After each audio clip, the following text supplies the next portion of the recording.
Hi everyone, I'm Sean, and today we are doing the 20 questions book tag. I was tagged in by Max from Max Reads. So here we go.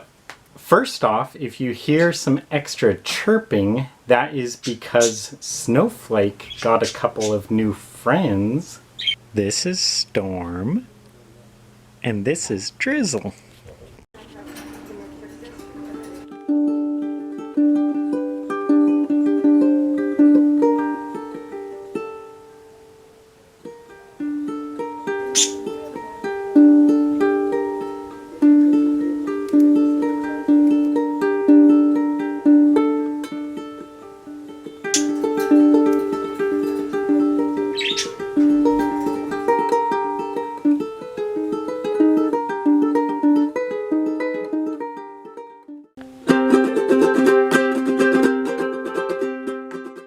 Okay, the first question. How many books is too many in a series? 8. No, really, the thing is, it doesn't really matter how many books are in the series. What matters is whether the author is still interested in the series or whether they are just putting out books to make a quick buck. As far as being a reader goes, everyone is different. Some people may like to read any book by their favorite authors, but others may get bored by it, just the same kind of books over and over again. Question 2. How do you feel about cliffhangers? I really don't mind them. The main thing for me is I don't like when authors become over-reliant on cliffhangers, ending every chapter with one. To me, that just gets boring. Question 3. Hardcover or paperback?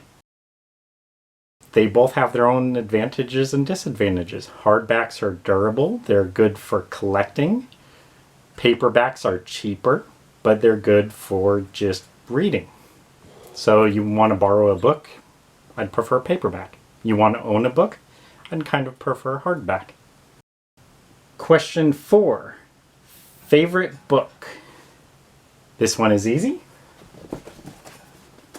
The City of Dreaming Books by Walter Moores. It is the best thing ever written in the history of humanity. It is excellent, it's perfect, best book ever written. Question 5. Least favorite book? Okay, there are a lot of ways I could have went with this one. There's a lot of books that could be my least favorite. The one I'm going to choose would be Catcher in the Rye by J.D. Salinger. Salinger? I don't know. I never know how to pronounce names.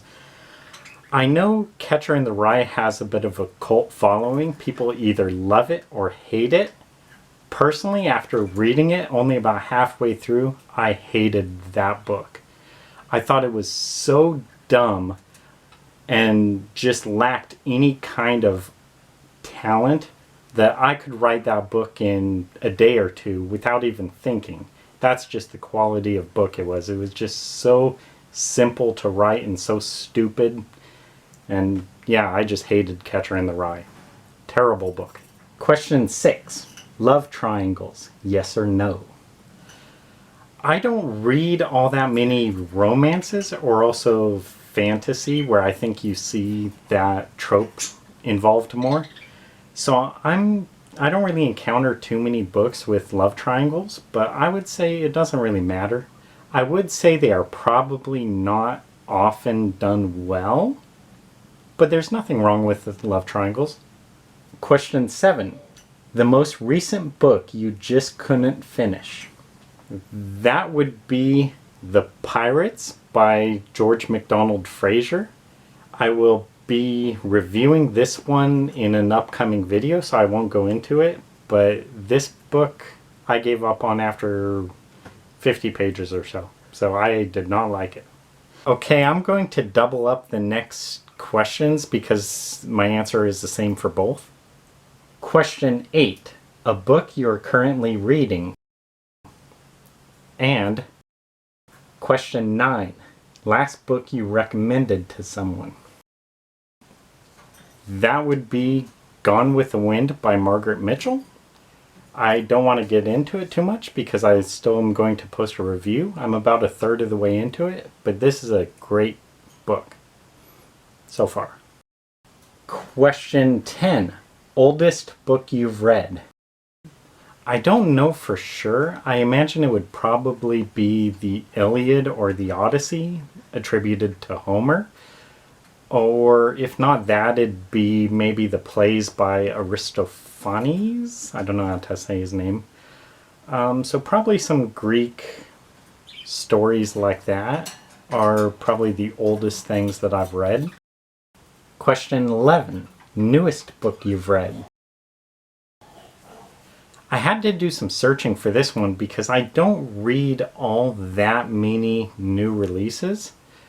But browsing on Goodreads, the one book that I think was published pretty recently that I read would be The Underground Railroad by Colson Whitehead. I did not like that book because the whole book basically seemed to have this message of slavery bad. That was the whole book. And that is just so blatantly obvious. It's nothing fresh, it's nothing new, it's nothing insightful. So I just didn't like The Underground Railroad, but I think that's about the most recent book I've read. Question 12. Favorite author? My original favorite author was Clive Cussler. I started reading him in high school. The first book I read by him was Atlantis Found. And I really liked Cussler for about 10, maybe 15 years. He was my favorite author. Then I kind of went into a phase of Michael Crichton. I read Jurassic Park and Airframe and a lot of his other books. So I really liked Michael Crichton. After that, I started getting Rex Stout books from the library. Rex Stout was a crime mystery author. I really liked his Nero Wolfe books. I read, I think, 17 of them, all within a year. And then after the Rex Stout phase, I got into Walter Moore's. So those were my favorite authors. Cussler, Crichton, Rex Stout, and then Walter Moore's. Question 13. Buying books or borrowing books? Borrowing books are good for just reading. Buying books are good for books you want to collect. Personally, I would say I prefer borrowing books. The only books I really like to buy are signed. And the main reason I do this is because, one, I just don't have the space to collect all these books. And two, I rarely reread books. So there's no use in keeping a book after I've read it. So I only really keep books that are signed or have some kind of importance to me. Not to mention, why would you pay for a book when you could just borrow it for free and then return it? That is a pretty good deal. That is why libraries are awesome. Question 14. A book you dislike that everyone else seems to love? There was a time when saying this would have caused some fights, but I am going to go with Harry Potter and the Deathly Hallows. I loved the Harry Potter series. I thought it was perfection, but when it got to this book, and I read them all in order, one after the other, when I got to Deathly Hallows, I thought J.K. Rowling just completely lost everything she was trying to do. The biggest problem with this book is so much of it happens through coincidence, and I hate coincidence in books.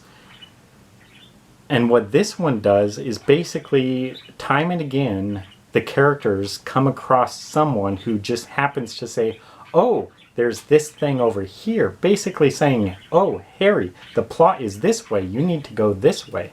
It is never him, Ron, and Hermione actively thinking and deciding what to do to hunt down the Horcruxes. It's always just someone happens to wander by and say, hey, the plot is this way. And it was just terribly written. There was also a span of about 30 pages where J.K. Rowling repeatedly says, honestly about 30 times, Harry's scar prickled, or something like that. Harry's scar burned. He felt throbbing in his scar. Again and again in this short span of pages. So it's just poorly thought out, it was poorly edited, it was poorly written. I don't know how this book really got past the editors, but I wish the editors would have been able more to force J.K. Rowling to write a good book. Because when it got to this book, it seems like she just wrote whatever as a first draft and said, that's it, I'm publishing it, and that was it. Moving on. And the result was this crappy book. I hated it. I thought it was a terrible end to an otherwise great series. Question 15. Bookmarks or dog ears? If you dog ear book pages, I will track you down. I will hunt you down and I will kill. Question 16. A book you can always reread. This one is easy to answer because there's only one book I ever reread, and that would be A Constitutional Faith by Hugo Black. Hugo Black was a Supreme Court judge. He was FDR's first pick to the Supreme Court. He was a former KKK member, and he supported the internment of Japanese Americans in World War II. But I still think Hugo Black had the best view, the best interpretation of the Constitution that I have read. So this is almost like a political Bible to me. I love A Constitutional Faith. I've read it multiple times, and it's a real thin book, but I think it's just excellent. Anyway, I don't want to get too much into politics, but Hugo Black, love him. Question 17. Can you read while hearing music? Definitely. A lot of time I will actually play music on the lowest audible setting because I just like having something playing in the background. When it's silent, it kind of creeps me out. So I like having something going on in the background, and yeah, I'll read with music playing. Question 18. One point of view or multiple point of views? Really doesn't matter. They can both be done well. They could both be done poorly. Question 19. Do you read a book in one sitting or over multiple days? With the exception of A Constitutional Faith, I have never read a book in one day. Usually it'll take me about a month to finish a book. Question 20. Who do you tag? I don't know all that many booktubers, and the ones I do know I see have already been tagged into this. So the two I will tag would be Jessica Mercier and Annie McNulty. Whether they actually do the videos or not, I don't know, but tag, you're in. And that's the end of the questions. So thanks for watching, and I'll see you next time.